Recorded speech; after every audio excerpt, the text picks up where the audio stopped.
So, Allegory, a tapestry of Guru Nanak's travels. Let me try and start this with, this the second part of it. A tapestry of Guru Nanak's travels is an easy one to understand because a tapestry is a cloth and a warp and weft, right? So all spiritual aspects can be seen there, whether it's Saint Kabir or it's Guru Nanak or anyone.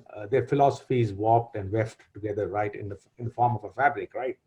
And they bring fabric as a representation of spirituality in many of their sayings.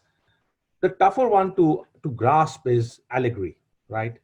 Now, allegory is basically, if you were to explain, it's an indirect indication. It's an indication to something that's not the core subject, but that gets you to that through a winding way, right? And if I was to say this in Punjabi, allegory to ek bahana hai.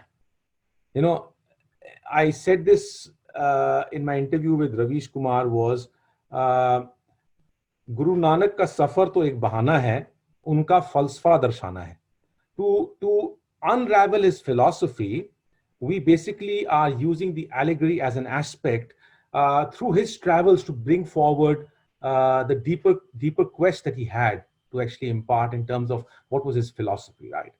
Now he went on a travel for sure, and that tapestry we are going to trace in this multi-episode documentary that we are making, which will take us another 1+ year to put it together.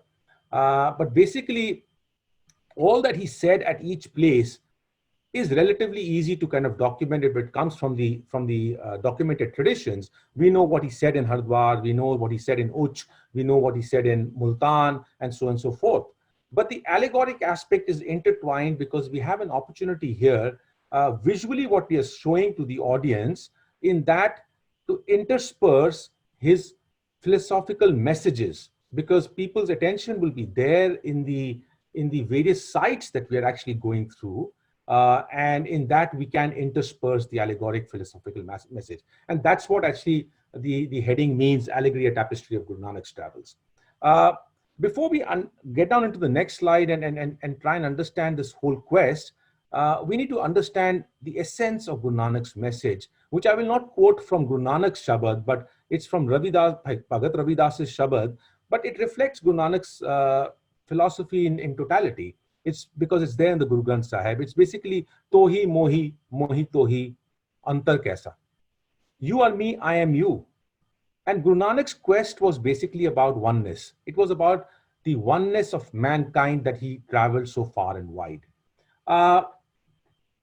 Having said that, the question that people might be having in their mind is, how is all this happening? How is this guy who's spent 25 years in the corporate world embarked on this quest? It's a very untraditional path. Seldom do people people do change their careers at some point of their time, at some point in their life. But here's a person who was leading a pretty senior role out of Singapore in American Express, and one fine day he embarks on these quests. What you know of today is our current project, Allegory, a tapestry of Guru Nanak's travels, which is a massive project. We've been on the road for 16 months and just finished the entire filming before the corona actually hit the world. So in many ways, the divine has been blessing us that we managed to complete all the field work just in time. But we still have a massive, task ahead to basically put together the entire data in a 30-episode documentary. But how did one reach here is the question. How does that vision come about in a person's mind? I call all my pursuits as divine interventions. And the reason I say these are divine is because while what might appear to be an exploration, what actually has happened is a deep quest that I've been living through from the age of 17 years in the form of spirituality, philosophy, history, photography, writing for magazines. All this was happening while I was in the corporate world. And in 2014, when I left, my first exploration that started off, which culminated in these two books that you're seeing on the screen. The first one on the left-hand side is called Lost Heritage, the Sikh Legacy in Pakistan. And the second one is The Quest Continues, Lost Heritage, the Sikh Legacy in Pakistan. Both these books were basically a a question that I was trying to address is, where is my community's glorious chapters in the lands that became Pakistan today, 7 decades after partition? Most of the works that have happened, many works have happened. These are not the only works, right? Many works have happened in the past, many are happening, and many will continue to happen. But the only difference that I'm actually trying to bring about from these works is that the works that have happened since partition in the past, either by the Pakistan government or by the noted person, Mr. Iqbal Kaisar Sahib, in the past have been in the domain of the Gurdwaras in Pakistan. And Gurdwaras have a space, but they are primarily in the region of Punjab and a little bit into Khyber Pakhtunkhwa area.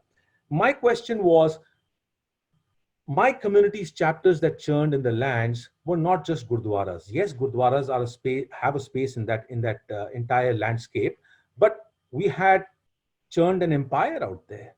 We had our glorious chapter of a Nanakpanthi culture that existed from Kashmir right up till down to Sindh and Balochistan. That's the intangible aspect. Art, architecture, so many various aspects. When you sum it up all together, it's not, the heritage is not just Gurdwaras. And that's the unfortunate thing, that today's mindsets, when we talk about Pakistan, tend to be all Gurdwara centric. Now, I've got nothing against the Gurdwaras. Gurdwaras are a place, and Gurdwaras find a lot of space in my 2 books. But beyond that, the legacy is bigger than religion. And therefore, I tend to give a lot of space, along with the spiritual aspect, to art, architecture, military aspects, the forts where the Sikh history had churned, the intangible community, the intangible heritage, the Nanakpanthi community that's still existing in these lands, that unfortunately, I would say, Pakistanis don't understand them, and Sikhs have abandoned them. That's a harsh reality, because what dispersal in 1947 has done is that we've forgotten these people in those lands, because today the definition of Sikh is bounded by certain definitions that we have created, and no one will accept these people as Sikhs, but they themselves consider themselves as Sikhs, and there's a large section of a society that's living there. So these 2 books document the legacy remnants, both tangible and intangible, in 5 states of Pakistan. When I say the 5 states, it's not Punjab centric. Most of the work that has happened in Pakistan is Punjab centric, right? So these works are spanning across Punjab, Khyber Pakhtunkhwa, going right up till Afghanistan border, up to Jamrud and beyond. And then later on, we've done Para Chinar area, we've done Kashmir, Baltistan, Skardu, we've done Sindh, Balochistan. So it's literally, it's spanning the entire of Pakistan, right, in 2 books and 1,000 pages. Having done these 2 books, the next 2, so just in case if anyone's interested, you can actually, if you want these books, there are different channels. If you're abroad, you can order them from lostheritagebook.com. If you're on Amazon, you can get them on Amazon. If you want me to enable it through the publisher, because I have author enablements at a discounted price, I can do that. Just message me at my WhatsApp number, which is given here, and I can enable that. Moving on, the next phase of work, which made me transition from visual ethnographic in terms of still photographs and a journey telling in these 2 books, to really make getting into the filmmaking, into documentaries, are these 2 documentaries which have been released last year on the YouTube. If you go on YouTube and just search for Peering Soul, and the second one is Peering Warrior, both are under my channel, which is Amardeep Singh. You will find it, just write down Peering Soul, Amardeep Singh, and Peering Warrior, Amardeep Singh. You'll find these 2 documentaries. The first one basically is documenting the forgotten remnants of Sikh spiritual legacy in remote areas, just to make one small point, that while we are only focusing on Nankana Sahib, Panja Sahib, Kartarpur Sahib, and a few more Gurdwaras that have recently opened up in the last few years, I'm not going to focus on that. I'm going to show you something which we are not going to get to see under the common circuit that we travel across Pakistan. And this will give you an idea as to the vast, glorious chapters of a religious spiritual legacy that is forgotten, that is lost totally, right, from our memory, and is on the verge of extinction in the physical space. So that's what the Peering Soul documentary focuses on. Peering Warrior documentary is basically my journey across the forts of the Sikh era on the west of River Indus and up till Afghanistan border. The most glorious chapters of the Sikh legacy of Lahore Darbar, which was basically a Punjabi Darbar. The Britishers called it as Sikh Empire, but it really was a Punjabi Darbar. First time the son of the soil ruled the lands, and basically Hindus, Muslims, Sikhs of Punjab came together, and the empire went right up till what present is the present Dharan line. The history that churned in the forts on the west of River Indus, many of these forts are out of bounds. You really can't get inside them. And I had an opportunity, again, divine enablements. I was able to get inside many of these forts, and I bring forward visuals from inside of these forts right up to the Afghanistan border in this second documentary, which is called Peering Warrior. But both are based on a small segment of the Lost Heritage series, book series. So this is probably less than 5% of the content which you'll find in the two books.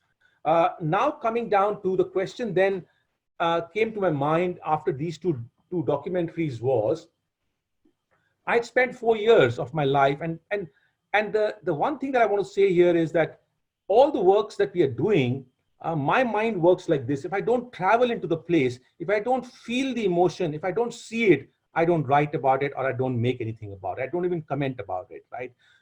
For me, going into the place and feeling the emotions is the most paramount importance. And these things therefore become very risky, costly, but they are the right way to do things because you feel it, right? So most of these are very emotional works. But as you went down this emotional path, the question that started, that had been latent in my mind for many years, that I was delving into history, but started kind of finding a space in the last 2 years, is that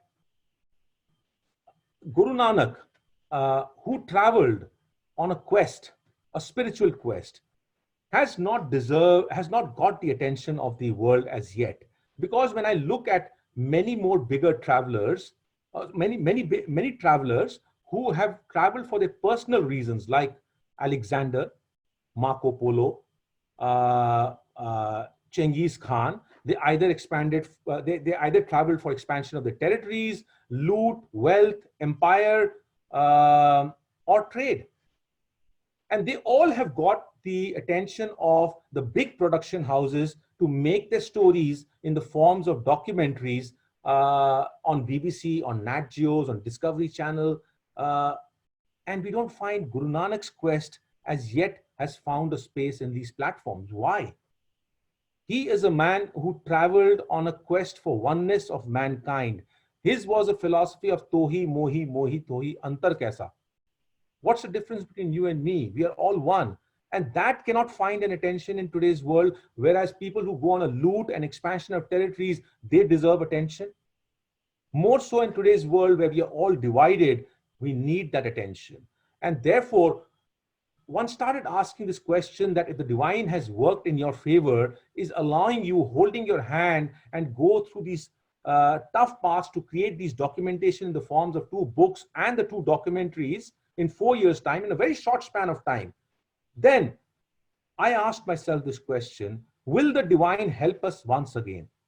It's just a random question you pose to yourself, and you don't know the answer. You will have to walk the path till you actually figure out that the divine is going to help you. And therefore, from here onwards, I'm going to share with you the insights, but I want to quickly take you through a 2-minute video of what this concept about Allegoria Tapestry of Guru Nanak's Travels is. But before I get down to that, let me tell you, the biggest challenge in this entire adventure, in this entire exploration in the contemporary times is that 70% of the geographical region that Guru Nanak traveled in is not easily accessible. It's a big statement I'm making. For, let's say, Pakistan, where Guru Nanak was born and spent his last days, you can go there. You will feel you've been into places where Guru Nanak spent his life, which is Nankana Sahib, Panja Sahib, Kartarpur Sahib. Fine, that's easy.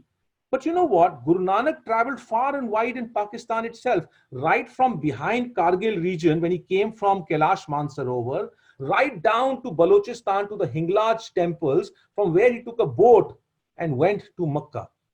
That entire landscape took him across Baltistan, Kashmir on Pakistan side, Punjab, Khyber Pakhtunkhwa, because from Afghanistan, when he enters inside, he enters from the place which is known as Parachinar, which is absolutely inaccessible even to Pakistanis. Very few Pakistanis can actually get inside there. So your question really is, are we going to limit Guru Nanak to show him to the world about his quest by just showing these 2 or 3 gurdwaras that we have been showing for many years? But is that what is Guru Nanak's limit? Is that what Guru Nanak is limited to? No, we wanted to actually stretch ourselves and say we want to tell his entire story of his entire travel across Pakistan. I'm just giving you one example that in Pakistan itself, 97% of the region that he traveled to is not easily accessible. And then you come down to Afghanistan, Iran, Iraq, Saudi, Makkah, Medina. How will you get inside there as a non-Muslim? Tibet, and so on and so forth. When you take this whole landscape, 70% is inaccessible. That's the biggest challenge in this whole quest. And before we move forward, I just want to reiterate what I said earlier. We are talking at a time when our team has successfully completed the entire filming across the entire landscape, excepting for one small area, which is Ladakh and Kashmir. And I'm not too worried about that, because the moment Corona finishes off, Ladakh and Kashmir is the easiest portion to complete it. It'll take us about 10, 12 days and we'll finish it off. But by and large, we have finished the entire filming across 9 countries in about 15 to 16 months. So we are at a pretty comfortable stage. But to stitch it all together is a massive endeavor of 70 terabytes of data to be stitched together in probably 30 episodes to tell the allegoric reference of his story through his actual travels. What he said at each place is a massive storytelling that has to yet happen, right? So I'm going to start this in a 2-minute intro to the entire documentary.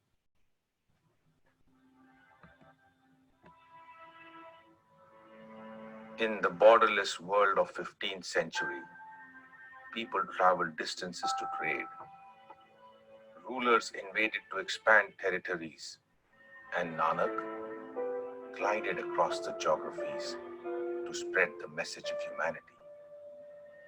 During his travels, Guru Nanak covered a large geographical tapestry, which in the 21st century comprised of 9 nations: Pakistan, India, China, Bangladesh, Sri Lanka, Saudi Arabia, Iraq, Iran, and Afghanistan.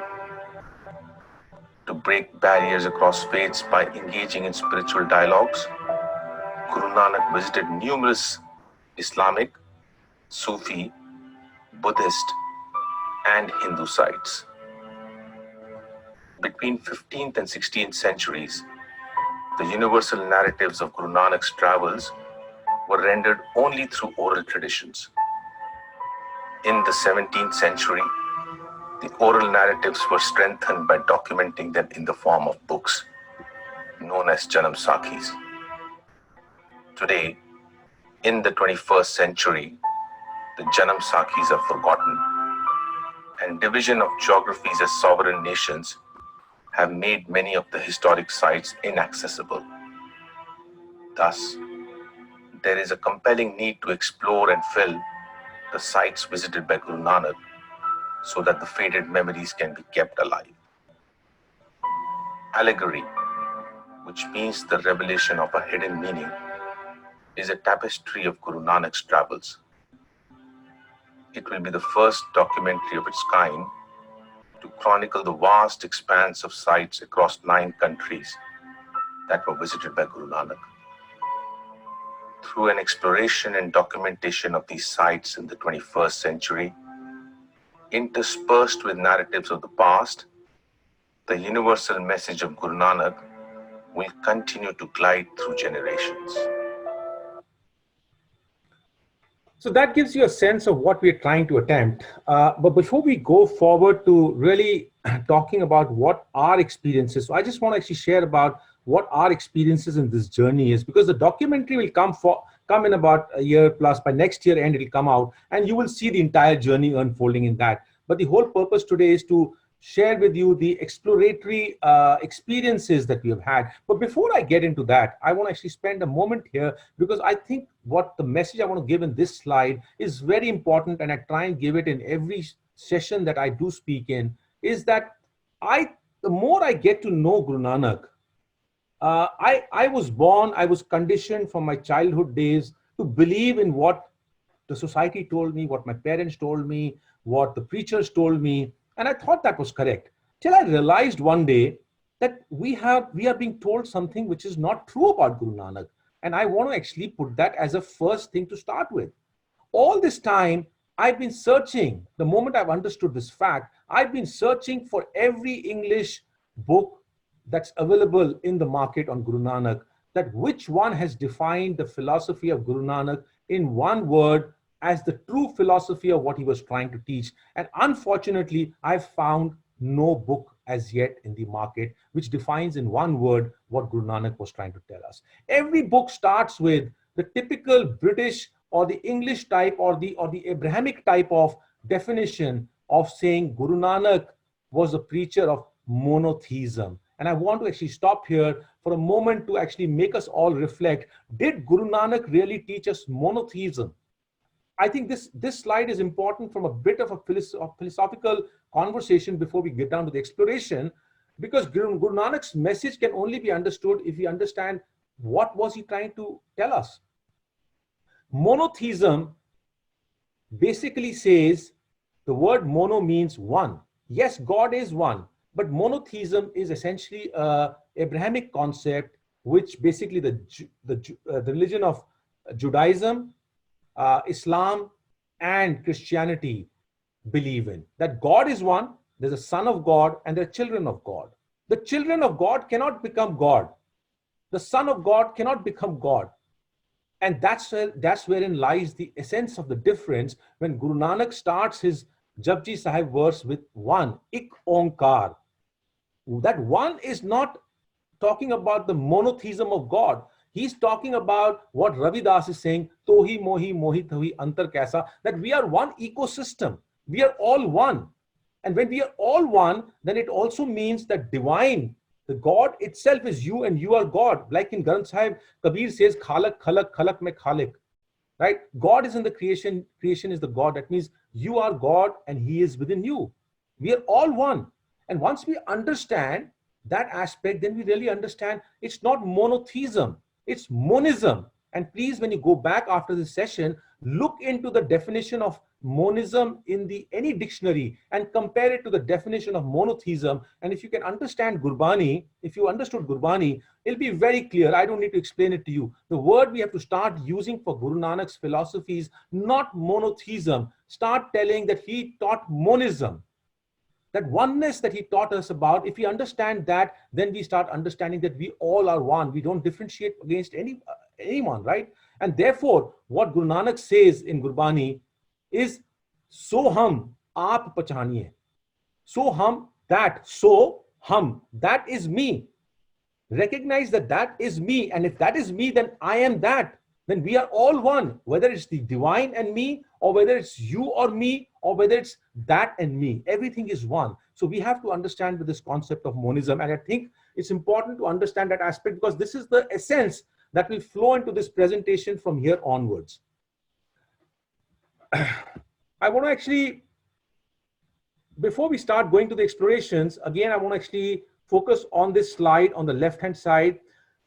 The essence of this slide is, first we need to lay down to understand where exactly did Guru Nanak travel. Because you see, we as a team who have traveled on his path are essentially but nothing else but visual ethnographers. We are actually documenting, whether my two books earlier or these documentaries are visually documenting the past. We are visual ethnographers, but visual ethnographers can go into a blind alley and figure out something, which is exactly what happened in the case of my two books, in case of Pakistan, the Sikh legacy in Pakistan, and my two documentaries. There was no planning. There was a blind alley I got into, and I came out with a spark, and I just decided to actually pen it down for posterity or make them into documentaries. But in case of Guru Nanak, it cannot be a blind alley, because you're talking about the person with whom the faith of millions of people is attached, and you cannot create a new story about him out here.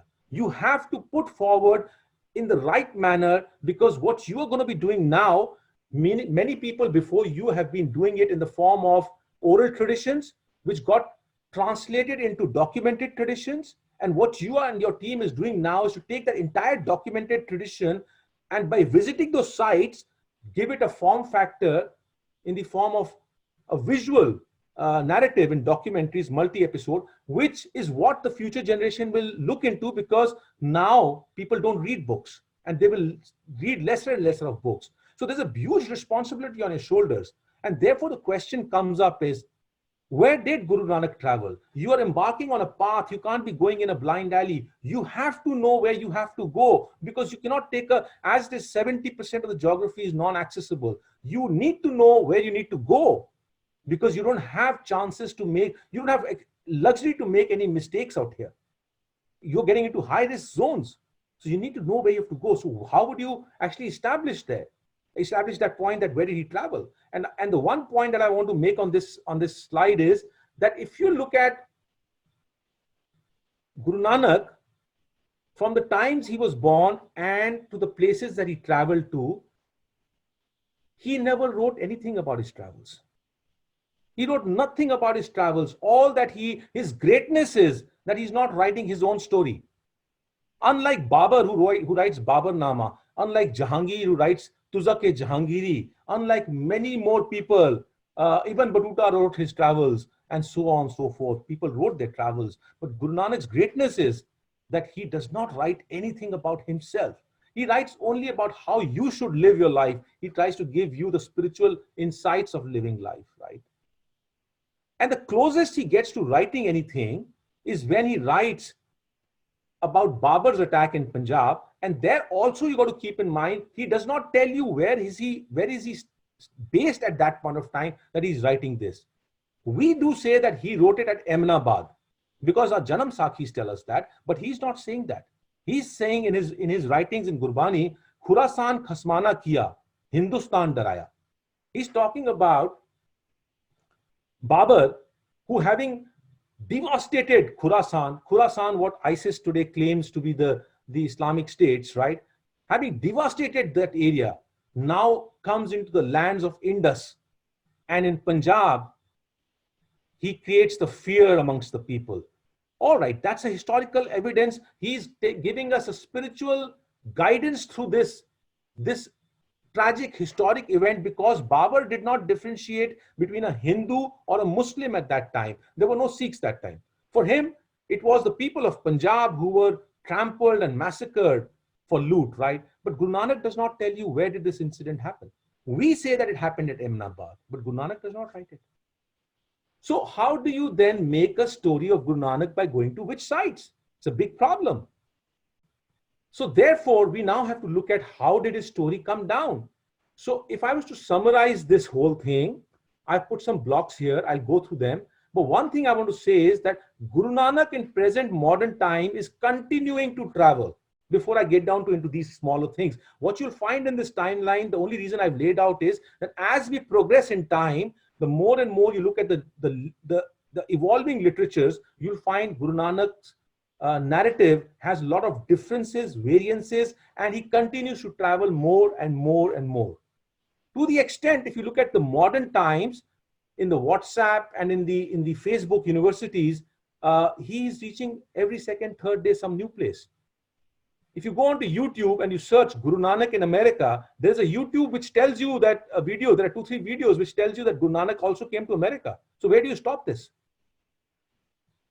So we got to look at the sources. At around 65 years after his life, Bhai Gurdas Ji, who was at the time of the 5th and 6th Gurus, Guru Arjan Dev and Guru Har Gobind, he writes about Guru Nanak's travels. In the Var 1, he writes about 2 people having traveled. Interestingly, keep in mind, he's talking about 2 people, Guru Nanak and Bhai Mardana traveled. He's not even mentioning about Bhai Bala. The third person is not existing out there. So before Bhai Gurdas, there was only an oral tradition. And now suddenly there is a written tradition which has come in, because I think people then must have thought that this oral tradition is prone to corruption. So let's write it down. So this first source which writes down does not even mention about Bhai Bala. It talks about Guru Nanak, Bhai Mardana, and then he says he went far and wide on Udasis. The two of them went.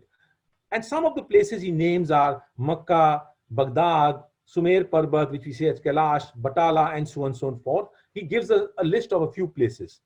But it's not big enough to say that you can make an entire documentary out of it, because his works are going into many other gurus till that time, till Guru Har Gobind Ji. So he's only giving you a small stratospheric view of his travels.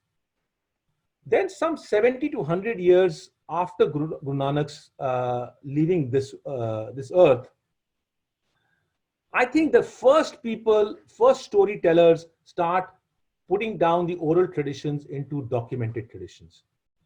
And this composite, the third block that I've written here, composite is known as Puratan Janam Sakhiyan. It's not Janam Sakhi, Sakhiyan, multiple, plural, right? So Puratan Janam Sakhiya, composite of many Janam Sakhis come up at this time. I'm just giving you some examples. One is Meherban Janam Sakhi.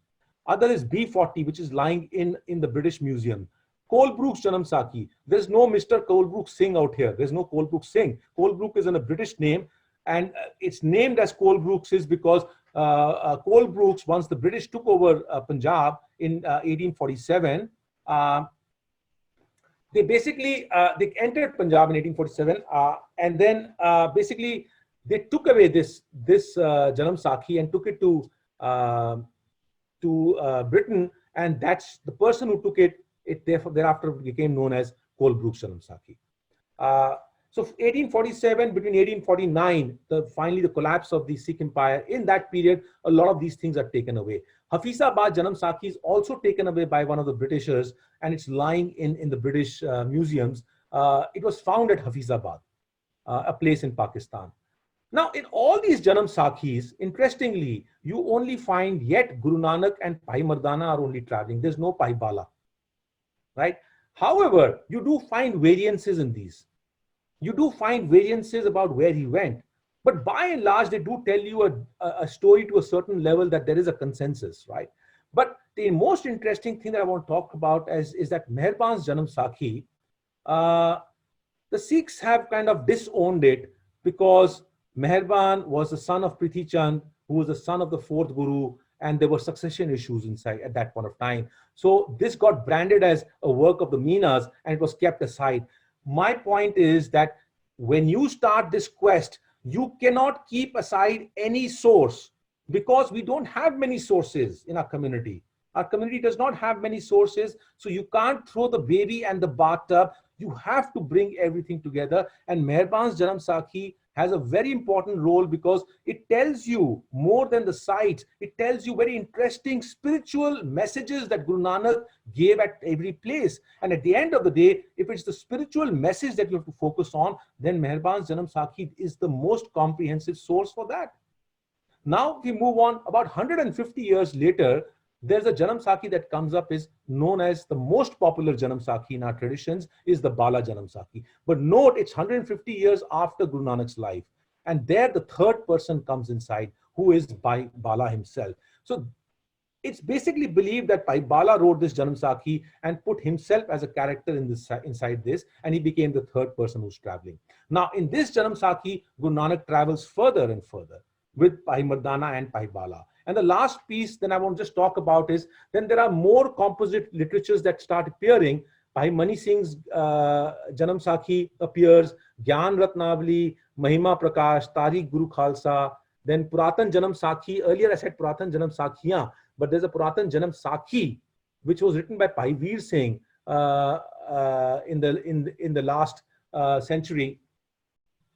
And in that, he's basically taken the help of Colebrook's and Hafizabad Janam Sakhi, and these are the composite of works that are there.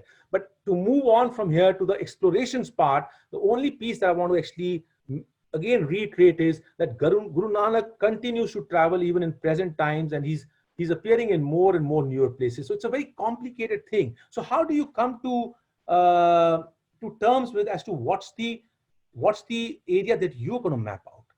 Now, we are not here, we are, as I said, visual ethnographers. I'm not here to do a PhD in the subject of Janam Sakhis. We know enough to say where the indicators are. There are people, we have to, information, knowledge comes in layers, and we have to leverage knowledge. We don't have to recreate knowledge. There are many people who have created knowledge. There are PhD theses that have happened. There are many works that we have read, and we have therefore selected the most appropriate work, and that we are just, as visual ethnographers, saying, this is what makes sense. And that work is of Dr. Kirpal Singh, which we are following. And as we are following that, the reason that resonates to me is because I've walked the path in Pakistan. I've walked from Lahore to Pakpatan, and I've always wondered when I was walking as to, there are so many of these sites lying in these small villages as Chota Nankiana Gurdwara.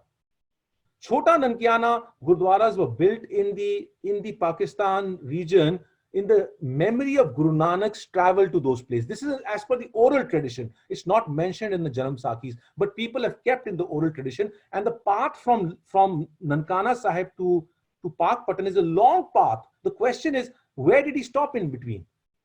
And therefore, when you map in with the oral traditions, you find the route from Nankana to Pakpatan, where Baba Farid's place is, does go through these villages where Chota Nankiana Gurdwaras, the remains of that are still existing there. And I've documented them in my books, right? So when you look at that, and you look at many of these PhD works that have happened, the only person who's making sense on that direction is Dr. Kirpal Singh. And I therefore said, we are going to follow Dr. Kirpal Singh's Janam Sakhi, analytical Janam Sakhi traditions, and basically give a visual context to that. So that's how we've come to our selection of the source. Now let's move forward and take you through to the exploration.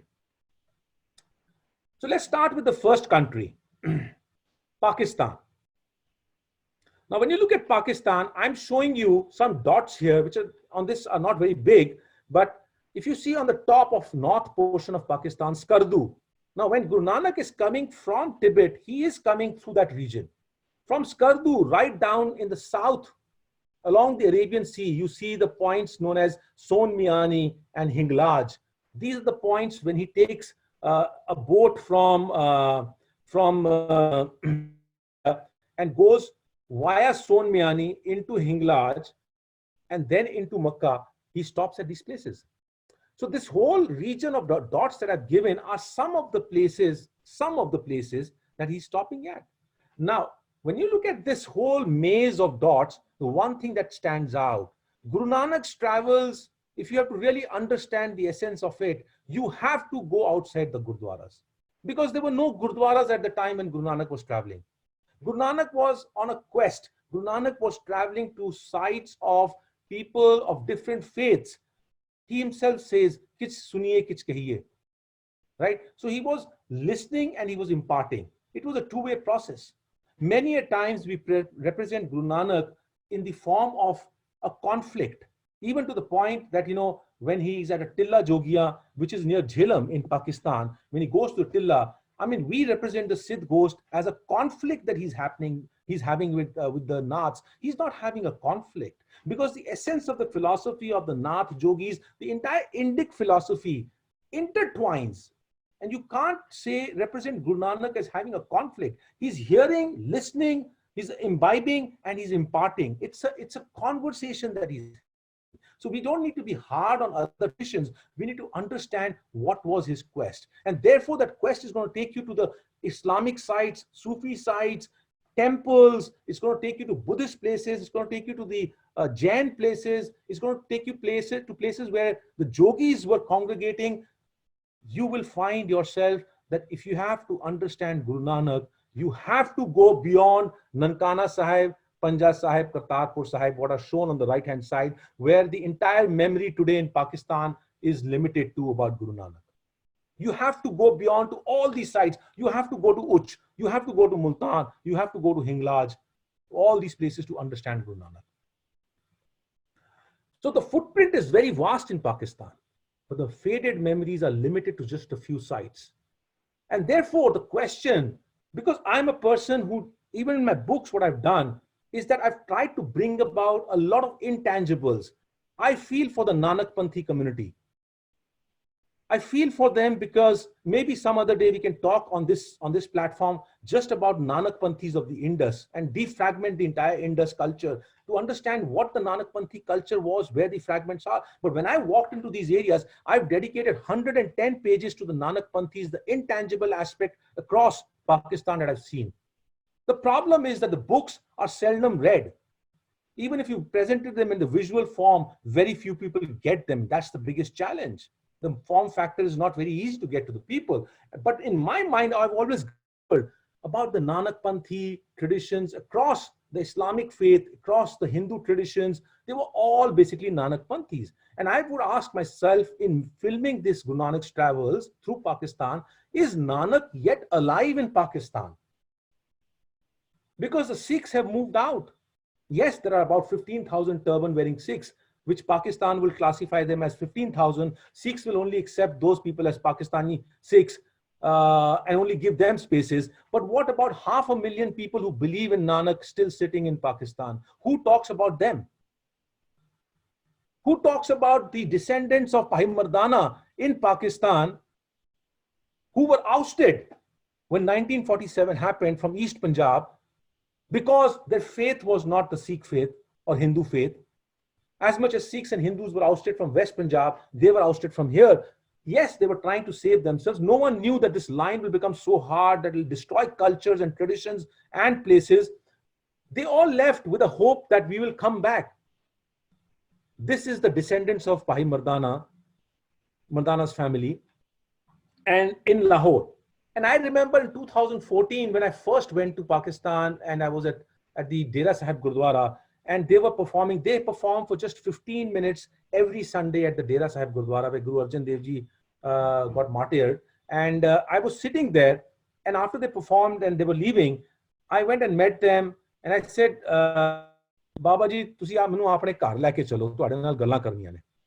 And the old man who's sitting on the extreme right basically said, Puttar, ghar te tenu leke chalan, ji aaya nu.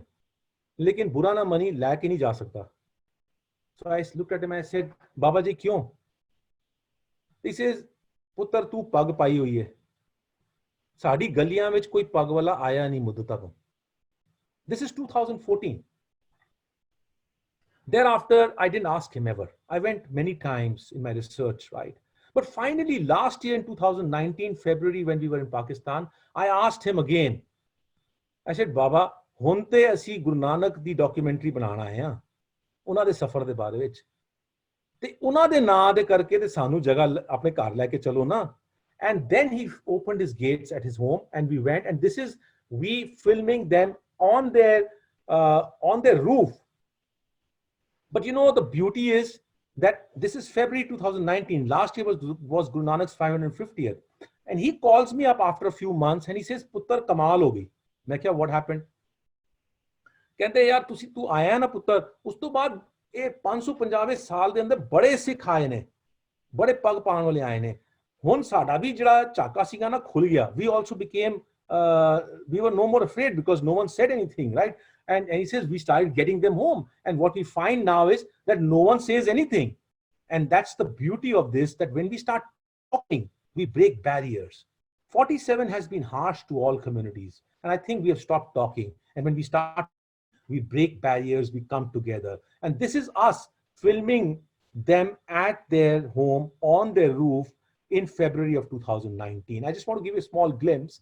Now, one must keep in mind, they are holding on to a tradition which is forgotten. They are Bhai Mardana's descendants, but they are day laborers. Because the irony was, the people who were listening, the patrons, went away from Pakistan. And these people who were the ones who had to give the art were thrust into this place where there was no one there. So they've been holding on to the tradition in a vacuum. For their day-to-day living, they are day laborers. They are daily wage laborers, right? So for them, we must salute that they have held on to a tradition. They could do much better in the singing, but this is kind of got distance from them because of the need of the stomach. So I'm going to play this.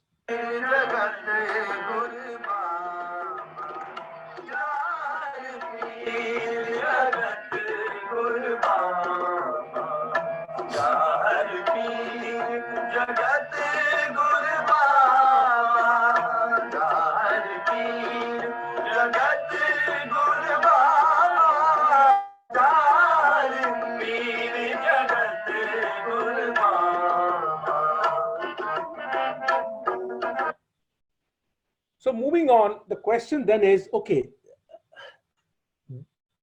I posed a question that is Guru Nanak still there in Pakistan? And I'm showing you the descendants of Bhai Mardana. But is Guru Nanak truly there? And I say this openly now, that Guru Nanak is there. His soul is there in Pakistan. I feel it. And I say this because here I shared with you a kirtan being done by a lady who actually went and learned from the Rababis, by Ghulam Chand, and she learned from him and is continuing to do kirtan.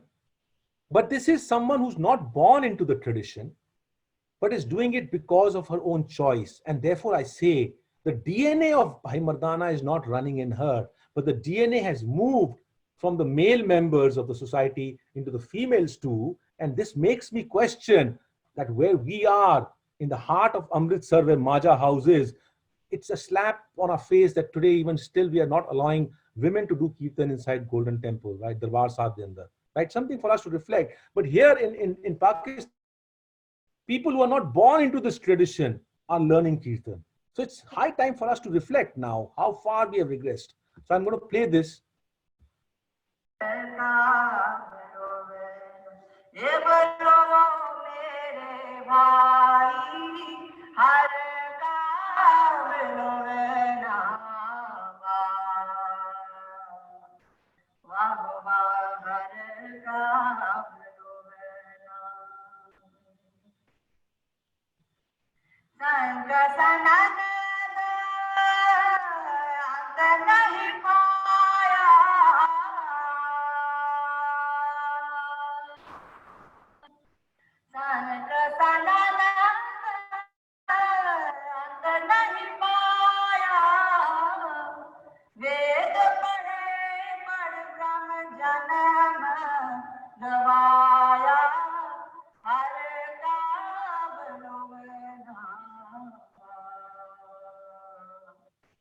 Salima is doing this kirtan without the aid of any instrument. Note that, right? She is far, far ahead of many of our own kirtaniyas, far ahead, who need the lathi of an instrument. This is what, when it happens, when it comes out of your heart, it can only happen when Nanak is yet alive within you, right?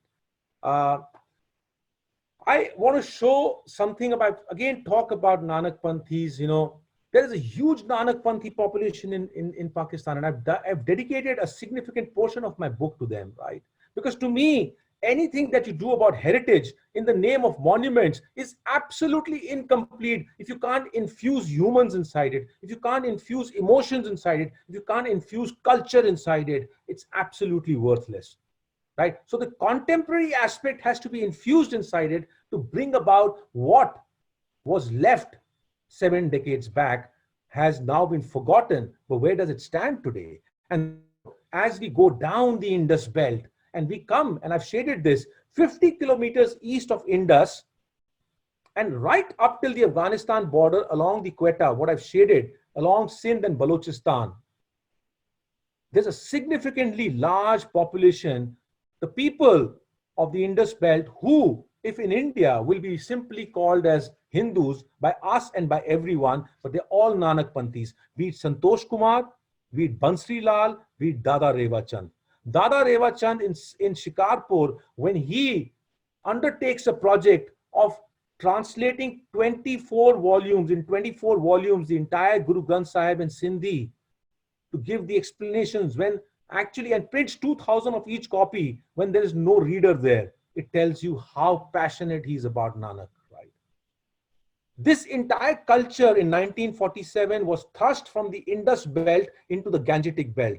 And this is where I say, to understand this entire belt of Indus and the Nanakpanthi culture, you need to defragment this entire geography into multiple segments, because Nanak ties it all together.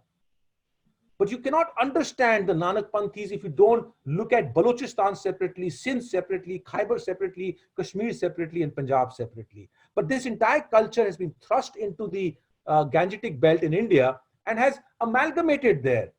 Today we are divided between Sikhs, Hindus, and Muslims, and so on and so forth. But in the Indus belt, they were all united. And let me show you this particular video. My humble request, don't pass any judgments on anyone, because we are no one to pass judgments. I am reporting what I'm seeing. I am not trying to tell you what's right or wrong.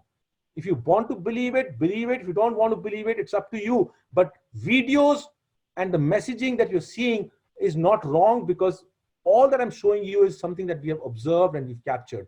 So when you see these places from a Punjab perspective, East Punjab perspective, you might be judgmental and say that, oh, this is not right, this is not right, because you are used to a certain kind. Respect these people for the culture that they are in. In this village, there are just 5 Nanak Panthis yet staying. In 1947, everyone left. A darbar is standing. 5 Nanak Panthis are holding on to a culture. So don't pass judgment on them. Simply observe them. Traveling across Sindh on the footsteps of Baba Nanak, we are making a point to take a break from our journey to experience what we do not see in the Punjab. Punjab, where Guru Nanak was born and preached the universal brotherhood, we have forgotten in those lands. And we find in Sindh, even though the communities are scant and a few people remaining in some villages, in this darbar, we are finding the Sindhi, in the Sindhi script, the Guru Granth Sahib, in the Gurmukhi script, the Granth Sahib, plus the Bhagavad Gita kept there. The beauty of this darbar is seen in the frescoes on the walls. Guru Nanak's fresco on this wall. Sindh is a place where faiths amalgamate, while the Punjabi Sikhs may find this to be unacceptable. But this is the beauty of the Nanakpanthi culture. They are very syncretic and they accept Sufism, Sikhism, as well as Hinduism. Guru Nanak and his philosophy remains to be the central fulcrum in these remote villages where you barely find 1 or 2 people holding on to the philosophy of Guru Granth Sahib. Let me move on to Afghanistan. Afghanistan is a culture, is a country that has been war-torn for last 30 plus years. At a time, I want to make one statement. From the river Indus in Pakistan, the more you move towards west, basically from East Punjab, as you start moving westwards towards Afghanistan and enter Afghanistan, the boundaries between what we call as Sikh, Hindu, and so on and so forth all vanish. Everything is Nanak Panthi out here. Everything is Nanak Panthi. Everyone goes to a Gurdwara. Yes, other aspects of the cultures may exist and they have a space, but Nanak is the integral part. And the more you move westwards of River Indus, the more prevalent that is. And therefore, when you enter Afghanistan, it is predominantly a Nanak Panthi culture. But it is getting fragmented like in East Punjab. Now, in Afghanistan, we had to travel through very, very tough terrains. Kandahar, Ghazni, Kabul, Jalalabad. You see the dot here of Khost. Khost is touching Parachinar. We had to go to Khost because Khost is a place where in the Janam Sakhi traditions, there's a mention, there are 2 mentions of Bhai Mardana. One is that he passed away in the region of Kurram. Kurram is along the Khost region, right? And the other narrative says that he went with him till Kartarpur with Guru Nanak, right? We don't know what is right or what is wrong, but we want to give the space to both the narratives. And to give that space to both the narratives, we had to go to the Kurram region. And Kurram region, Khost. and these areas around that, Babu Khel and those areas.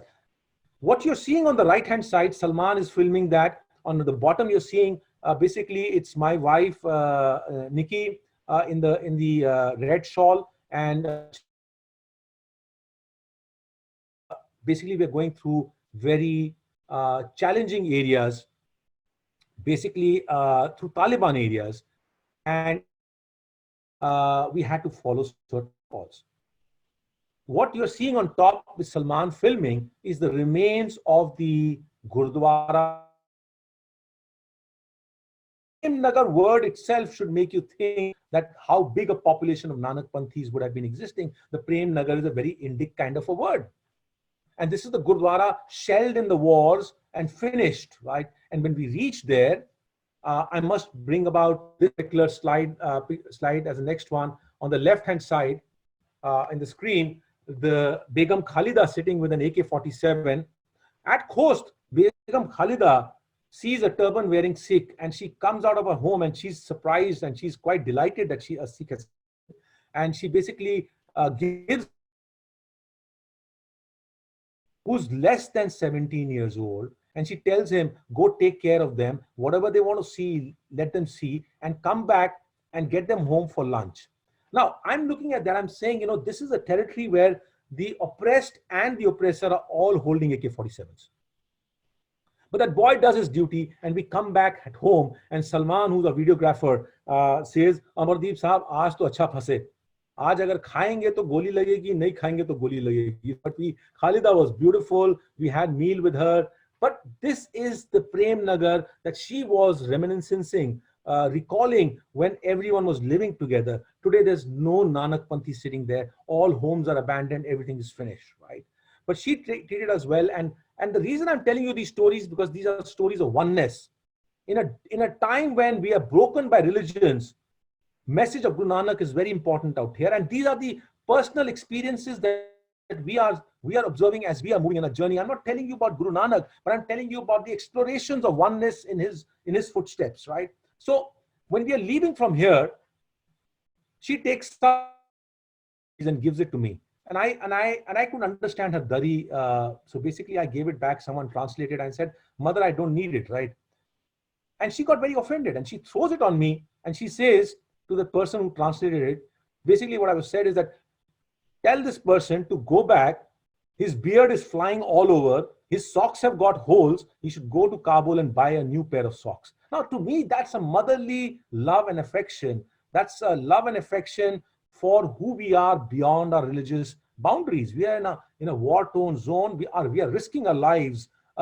You could be a collateral damage in this place, right? And I'm not telling the stories that we went through. There are a lot of stories of danger that we went through, but that's not the focus out here. Let me focus on the message of oneness. And on the right-hand side, you see this person. A lot of people say that this is at Gardes. Behind us, the flat ground is where there used to be a Gurdwara. And that flat ground is now nothing but just a flat ground. And I was thinking it's important to document this, because so what if it's a flat ground? When you are a visual ethnographer, the memories have to be kept alive. There's a video of mine in the Peering Soul, which has been also put up in the various, on my Facebook page, you'll find it. It's called Thoa Khalsa. Go and see that video. In 2017, when I'm going inside, you are not allowed to get inside Kahuta in Pakistan. And I actually risked myself to get inside where the women had jumped inside. Why this craziness to document that? Because it needs to be documented for posterity. As it is, the stories are forgotten. And here, when we are documenting this place, the entire village has come together. And right at the end, when we have finished, about to leave, this man comes in front and gives me a hug. And you know what he tells me? And this is the message of oneness. He says, come back. Come back and build this Gurdwara out here, because I want to relive my childhood days when I used to come here and eat langar. Now, to me, that's a very profound message of Guru Nanak's oneness, that he remembers even today of his childhood days when he used to eat langar out here. So to me, that was a takeaway out here. When we were in Kabul, we went about, this is that same Gurdwara where recently that attack happened on the Sikhs just a few months back. This is that same Gurdwara where where they were all shot dead in that attack. When we were there, we went about in search, looking for, we wanted to bring in the message of oneness that's beyond yourself, right? It brings in the faiths, right? Interfaiths. Till 35 years back, Muslims of Afghanistan, the musicians, used to come to Gurdwara and do kirtan. Like Bhai Mardana, these are not descendants of Bhai Mardana, these are local musicians. And we went around and searched for them, and we came to know that the person who used to do kirtan there, he's no more. So we found his children and we said, requested him, if you can recall something and just for the purpose of documentation, give us a clip. And he said, I've forgotten. As a child, I used to go there. So we gave him a few days. We said, why don't you try and remember? And then he came back to us. And in this Gurdwara, then we brought him inside and we recorded this Shabad. It's with the Rabab. You don't see the Rabab being played, but that man on the right-hand side is playing the Rabab. I just want to play this and move on.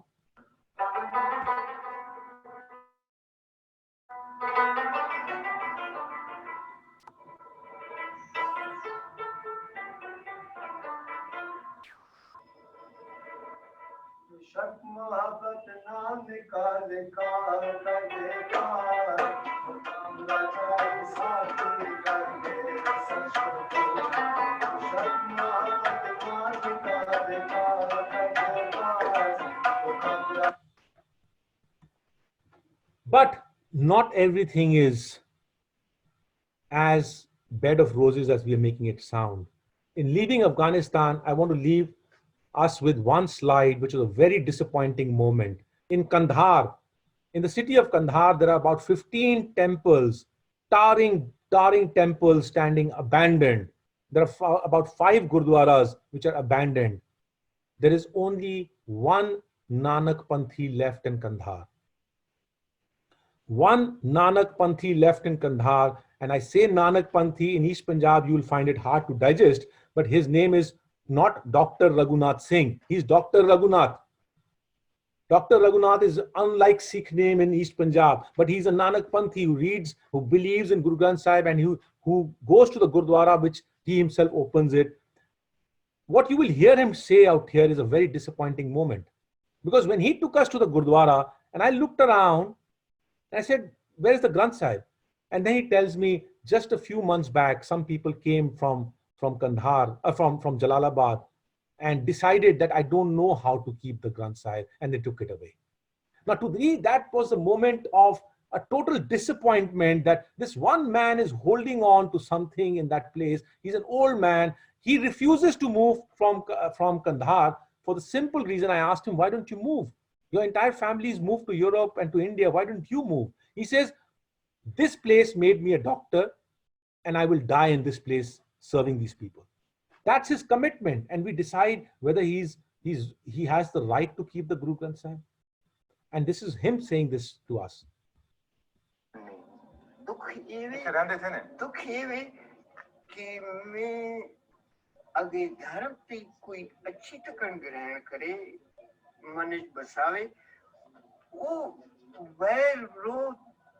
बुराई कुछ समझना नहीं, नादान लोग जो समझदार लोग नहीं, ये सारा दुख है, सारी जगह चाहिए दुख है. Note, he still says nadan log ne. He doesn't say they're ignorant, he's saying, right? He's not passing judgment. I'll quickly bring this to an end now. In Sri Lanka, when we reached there at Kurukal Madam, Pongal celebration was happening. This family invited us for home. And interestingly, in the oral traditions, they told us the oral tradition in the family still says that there were 2 people from Punjab who came to this village. And 2 people from Punjab, we can guess, but the narratives do tell us about their travels through this region. So this is us having meals with them at Kurukal Madam in Sri Lanka. Iraq, I must point this out, is that Iraq, Guru Nanak traveled from Makkah, Medina and Saudi via Najaf, Karbala into Baghdad, which was the old Hajj route, right? The land route. At Baghdad, he basically spent time with Abdul at the place of Abdul Qadir Gilani, and then he met Sheikh Behlol. At the place where Sheikh Behlol was buried, where they met which is now a Qabristan, there was a Gurdwara that was built by the Punjabi forces that were there in Iraq in the First World War period. That Gurdwara is shelled now, it's finished, right?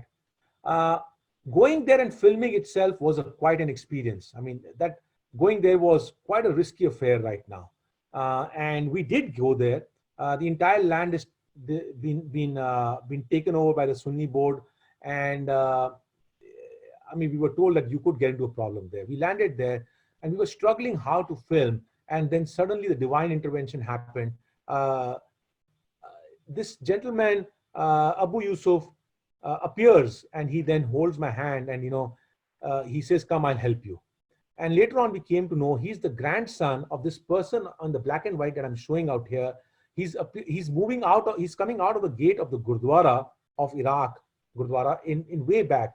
And he tells us that this was his grandfather who was the caretaker of the Gurdwara at Baghdad.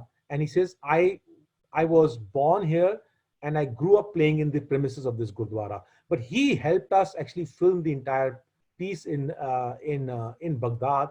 But we also filmed in Karbala, Najaf, and all that was a different risk angle to it. But in Iraq, I thank him because he appeared from nowhere to help us, right? Iran, again, Iran was a very tough country. All I can say is this is a taxi driver. When he heard our endeavor, he stopped his car and he went into a masjid basically saying that I want to pray for the success of the mission. All I can say is that Iran is an isolated country. To film in Iran, it's next to impossible. And especially if you have to fly drones and other things, it's an impossible task. 2 months after we did that, there was an Australian couple that went there and they got caught and they're still behind bars there, right? So this is the country that we're talking about. And Saudi, the problem in Saudi is the faith-linked accessibility to Makkah and Medina. And we managed to get our stuff done out there. This is Salman and my wife in the deserts of Arabia. Tibet, and then I'm bringing this to an end. Tibet. Guru Nanak and Bhai Mardana traveled from Himachal into Tibet and come into Ladakh from the Pangong Tso side. He has a dialogue with the Siddhas at the Mansarovar and Kailash. To go to Kailash and Mansarovar with a filming crew, the challenges associated with filming in China and that too in Tibet region, for a person who is the guru of the people of majority of the people in India, when Dalai Lama is sitting in India, you can imagine how challenging it is. It's an impossible task. So you just had to do it. You didn't have to ask permissions, you just had to do it, right? And we did it. We just did not do the Kailash Mansarovar. We also traveled westwards right up till the Himachal border, and we've completed that, and also gone up till the Ladakh side from that side, and we've done that.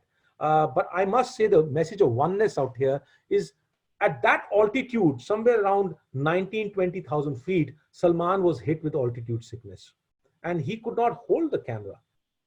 And I remember at one point, me and my wife were thinking that we need to abandon this mission, and we decided that let's go back because we can't risk his life. And that time, Salman turns around and he's throwing up, he's vomiting, and he says, Amardeep Sahab, itne mulk kar liye, ab isko to karke hi chhodenge. To me, that's the message of oneness. We took risk, but with a very heavy heart, huge risk. We didn't know what could have gone wrong, but God did save us. He came out fine. We were all fine. But in that moment, if Salman would have said no, probably Tibet would not have happened, right? And when I look at the faiths of the people, I say it's Muslims, Hindus, Sikhs working together, right? And then I'm looking at Bangladesh, and I'll not play this video here, but Bangladesh, the Guru Nanak Darbar Gurdwara at Dhaka. I mean, 95% of the people who come for langar on every Sunday there or every Friday there is basically all Muslims. And to me, that's the message of inclusiveness. Last slide I have not put in here is because it's a huge journey, and I know we're running short on time, is basically in India. We spent time in India from November till April 2020, and we've completed the entire filming across India. We had to change our crew. The entire filming outside of India was done by Salman and his team, which was from Pakistan. And in India, it was Deepak Verma, and Pramod who did it. And when I look at the composition of our team, I said, this is the oneness message of Guru Nanak coming together, that Muslim, Hindu, and Sikhs are coming together to make a content for posterity, which probably will be more than 15 hours of content, which will get ready in another 1 hour's time. Sorry, in another 1 year's time.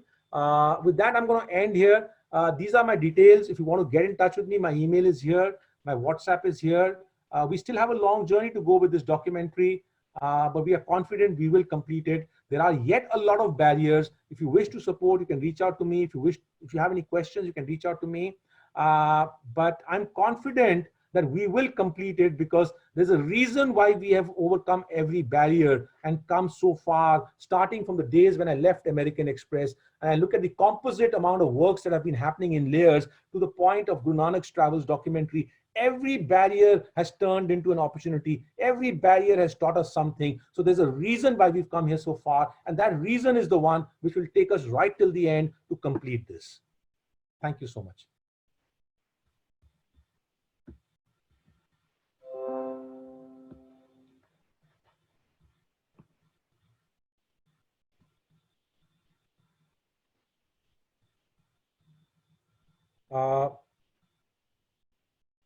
Sorry, Preeti, will someone come on board? I don't know what to do next. Yeah. Yes. Thank you very much. Thank you, Amardeep. That was absolutely riveting. It was such a fantastic talk, and the visuals only made it richer.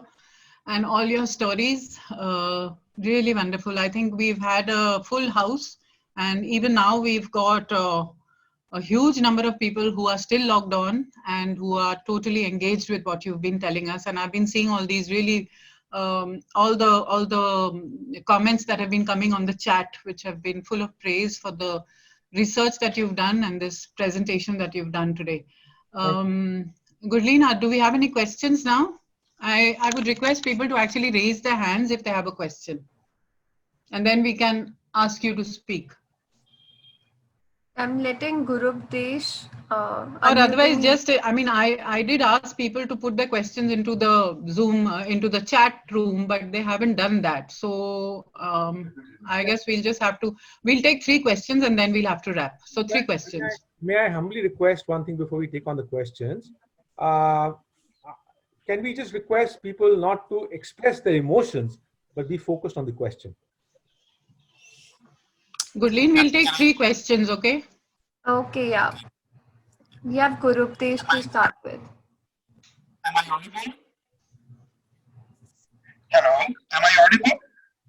Yeah, I can hear you. It's a bit disturbing. Yeah, I can hear you. Okay. Yeah. Thank you very much for this very, very illuminating talk. I think we are overwhelmed with the information that you have given. But my basic inquiries are 2. One, can you just tell us any particular book which actually gives us the cartography of Guru Nanak's travels? Kirpal Singh you mentioned, but I think I would like to know a little more about that. Who has given us the exact or very close, say, semblance of the cartography where Nanak went? That's my first question. Let me repeat that. I have given you the source. I've given you the primary source. There is actually no primary source because Guru Nanak has written nothing, as I said, right? It's all, you can get these Janam Sakhis and you can keep reading them. And these are in languages that, and many of them are available. I've given you the names in this presentation. You can read all of them. You can take out all of these Janam Sakhis. They're available, right? And you can choose to go that far behind, or you can look at the works that have been assimilated by people who spend their lives on them. I have read a lot, but I can tell you for reasons that I have stated earlier, Dr. Kirpal Singh's Analytical Study of Janam Sakhi Traditions, that's the name. Analytical Study of Janam Sakhi Traditions by Dr. Kirpal Singh is the one that has resonated me well, because taking a lot of these Janam Sakhis and bringing about why he's picking up something. And also when I've walked in Pakistan, I've seen the oral traditions matching with what he's telling. Yeah, thank you very much. My second question is related to this, and that is about how can we make a distinction between the routes that Guru Nanak took and the Gurudwaras that we come across on the entire terrain where he traveled. Because I have traveled to the northmost part of Sikkim, And we have been to that place, very popular, Chung Thang and Dong Mar, and there are no traces, people say, there are no traces of Guru Nanak's travel, but then the Gurudwaras are intact, and people have made all sorts of folk stories about Guru Nanak's visit there. My interest in cartography is that people can make Gurudwaras wherever they are, but where is the place, or what are the places, or what are the routes that Guru Nanak took in So- his Odysseys? That's a very interesting. thank you. That's a very interesting question. Thank you for asking it. I was kind of evading it in my presentation, right? So now I'm answering. Yeah. Okay. You are dealing with, when someone does not write anything about his life, you are now dealing in narratives of the men of faith. Men of faith have one basic attribute, that the person whom they are following has to be the greatest, biggest, and furthest and farthest, right? And therefore, Guru Nanak is continuing to travel. I mean, you're talking about India. I've already made a statement earlier that Guru Nanak has reached America. Just after this call, have a search on YouTube, Guru Nanak in America. Yeah. He's already reached there. I've already given the answer to you, right? Now I'm going to give you India-specific answer. The northeast places that you're talking about do not find mention in the oldest Janam Sakhis. We have drawn, Dr. Kirpal Singh's Janam Sakhi tends to take about 100 years worth of text and draws a line there. He does talk about other places, but he gives you rationality. That's where he draws a line, right? In that, these places find no mention. Now, it might hurt people's faith that suddenly you're saying that. Even the question that one has to beg to ask is that, is Guru Nanak worthy only for denting rocks and digging wells? Guru Nanak's philosophy is so deep that it can dent the ego of your heart, which is harder than a rock. It can drill a well inside your heart. He doesn't need to keep drilling wells at every place, right? But we have reduced him to a drilling machine. Yeah. Yeah. And he's appearing everywhere, whether it be, now you look at Pathar Sahib, right? Now, Pathar Sahib, Yeah. Gurdwara is built in 1970s by Border Security Force. Right? In Yes. the 1970s, you look at the records of the army. When was that Gurdwara built? 1970s, when the Border Security Forces, Border Roads Organization is making that road, they make this Gurdwara there. Between mid-1970s and 2019, Guru Nanak is pretty much residing there now. Yes, Guru Nanak is residing as a person in monism everywhere in the world. But that's the question. Everywhere we go, we've got fables of he used a datun here and he planted it and suddenly a datun tree comes out. So what does it teach me? What is the allegoric message that it teaches me? I think that's the question we need to ask. We are treading on a very dangerous path, dealing with people of men of faith, and always there's danger out here. But yet, I think if we do the things right, Guru Nanak needs a right projection in the world, so that the future generation continues to embrace him with full arms and learn from his philosophy. I think 2 or 3 people have asked you when the documentary will be complete. They've been asking in chat. Oh, I did say that we've just actually completed the entire filming, right? And we have just completed during the Corona period. We just completed the entire recording of verses of Guru Nanak, and we have got some other verses we have to record of allegoric meaning. That is going to start in July because our artist is going to be ready by July. We had the artist blocked in July, and from August we start stitching together the narrative. Now, imagine the task in stitching this together. I'm telling you, we've got 70 terabytes of data sitting with us across 9 countries. 70 terabytes, simply going through it and building the story around it. It's a minimum 1 year's work, minimum. Provided the funding doesn't stop. If the funding stops, inshallah. Yeah. We've done our part. Okay, one last question, which I'm going to read out to you. Do you think religious animosity runs deeper than common culture? Somebody's asked. Do you think religious animosity runs deeper than Common culture. common culture? Probably because you visited so many lands now. I think cultures are the bedrock where we all come to understand our oneness.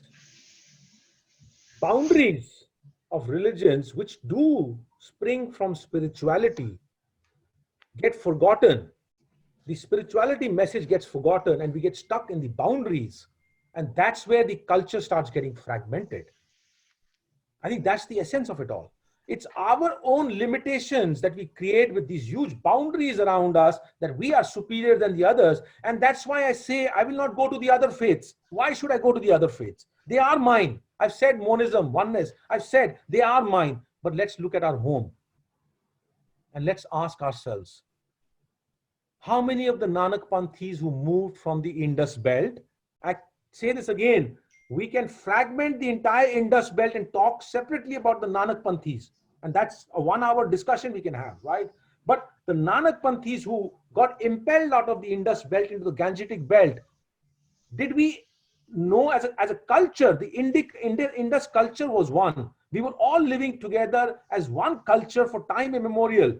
For us, Baba Bulle Shah, Waris Shah, the other aspects, all of us were together. And yet, when we got thrust onto this side, how many are yet attached to that Indus culture? The present generations of the ones are divided into Hindu, Sikh, and so on and so forth, are all fragmented and gone. In the Indus belt, 500,000 people sitting there who are Nanak Panthis. I ask my own people, do you know how to embrace them? Culturally, they are mine. Yes, they have got other aspects of the culture. Do I pass judgments on their other aspects of the culture, or do I embrace them for what they have as common with us?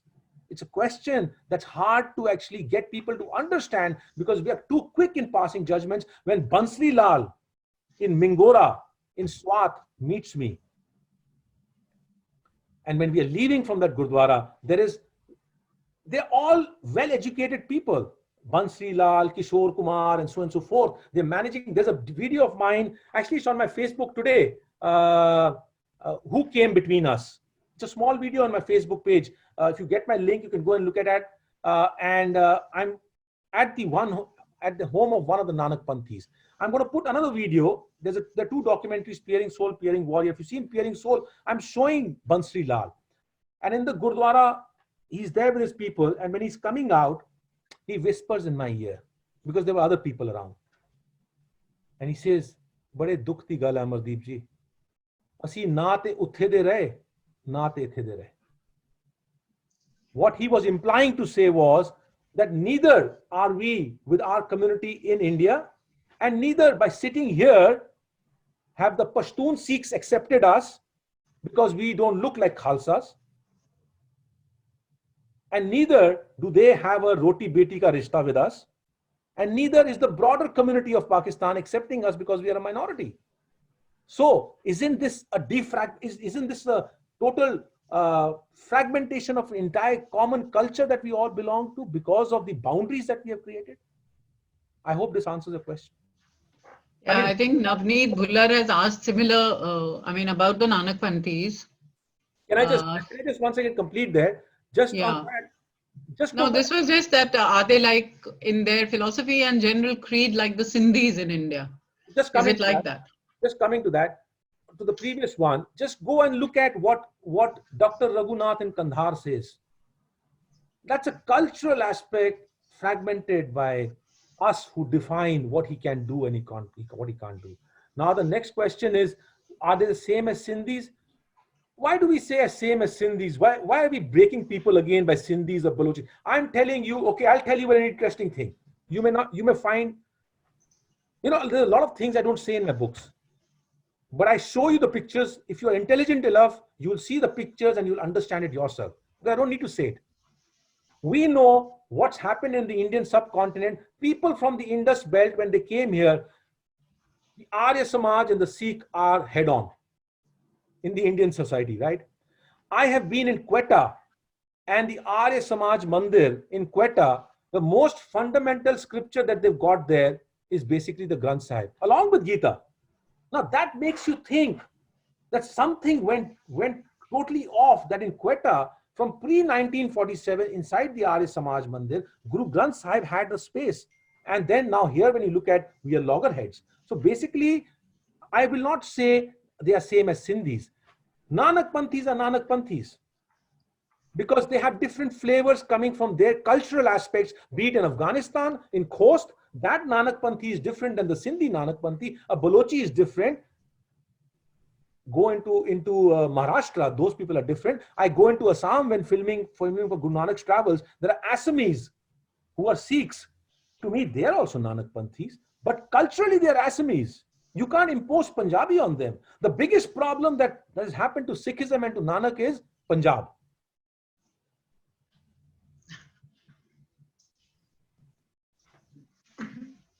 Thank you. I think we'll wind up now because and you've given us a fantastic talk and we've had some really good questions as well. Thank you very, very much, Amardeep, and thank you very much, audience, for being here and being so engaged with the talk and with the remarks that I've been seeing and the questions that have also come up. I would like to say that please look up our website, www.marjahouse.com, and see the kind of projects and things that we are doing, that we were doing in the physical space and that we are continuing to do now. And send us your coordinates so that we can also put you in for all the forthcoming programs that we have. Once again, thank you. Can I just take a minute to just close this? As we are closing down, I just want to humbly request, I've said a lot. I'm a very passionate guy. I say a lot, right? I'm not a preacher, right? I'm not trying to convert anyone. I'm not trying to tell anyone to do what you have to do, right? Do what you have to do. But don't, all that I've said, pick up the good things that you want to pick up, because I'm seeing it. I'm walking the path. I'm seeing a lot of things, right?